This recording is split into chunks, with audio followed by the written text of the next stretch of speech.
Hey everyone, today we're going to be going through how to replace your belt bite cylinder. There's potential for wear and tear here after a good amount of usage. Sometimes we'll see we'll see it flatten here in the knurling, and so what we're going to do is change this piece out.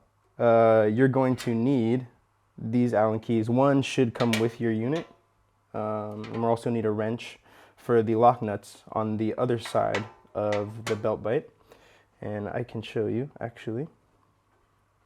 So on this side here you'll see these two, and the first step, I have already detached my drive belt from the pulley block here, and you'll weave that or unweave it through, and so I have it loose, as you can see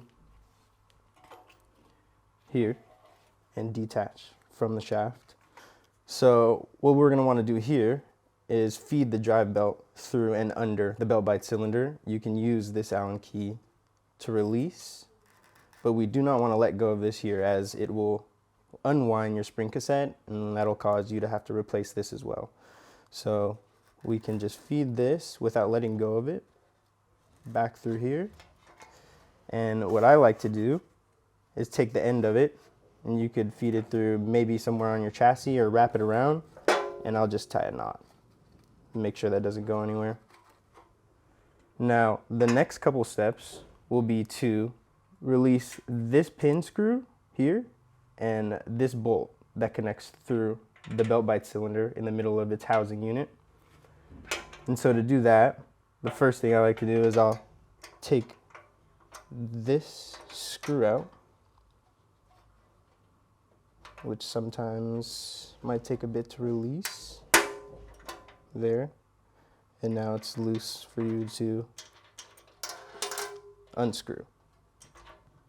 And if it gives you any trouble on the way out again, you can grab the Allen key for more leverage.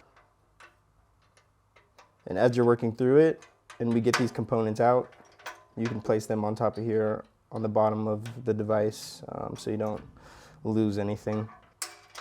And that should now be loose enough for me to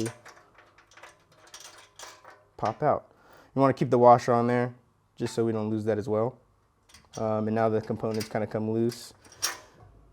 And so the spring should come off, which was connected here to the back of the swan clip. And we'll also just keep that there. And here we have the swan clip, which can come off as well. And so the next step you can see is that the belt bite cylinder is connected only now by the bolt in between through the housing unit.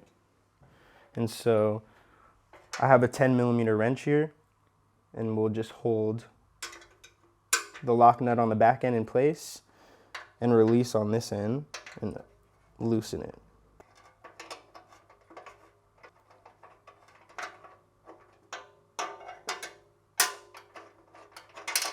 And that should pull right through. So now we have the loose belt bite cylinder. We'll take out our replacement and run through these steps again in reverse. And so there's two on one end, there's one on another. And you want to make sure the side with that would go through the pin screw is on the same side that it comes through before. So this screw here has to go back through this second piece. It is a possibility that you could put it in backwards and wouldn't allow your belt bite to adjust.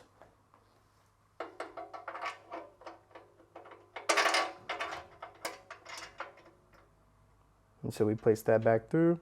We have our lock nut.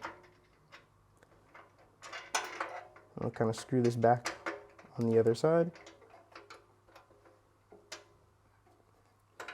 A big thing here is you want to tighten this just enough, but not too much, because you do risk tightening and squeezing the housing unit, which can cause damage to the frame. So you just want to tighten enough on either side here. And from there, we'll put everything back in place. This swan clip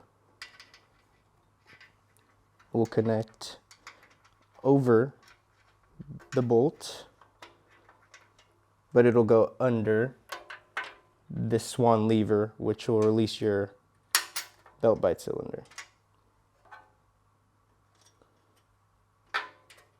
And the swan clip has this hole here where you will place the pin screw through and then back into the other end of your belt bite.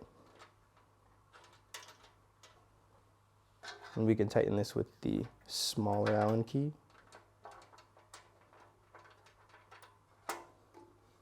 Just enough right now so I can also get the spring back on, which will connect to the swan clip's end and then on the bottom of the frame here.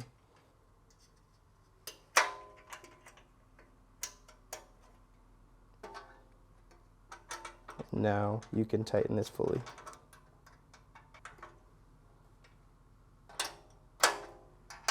So it should allow the button there to release the belt bite cylinder.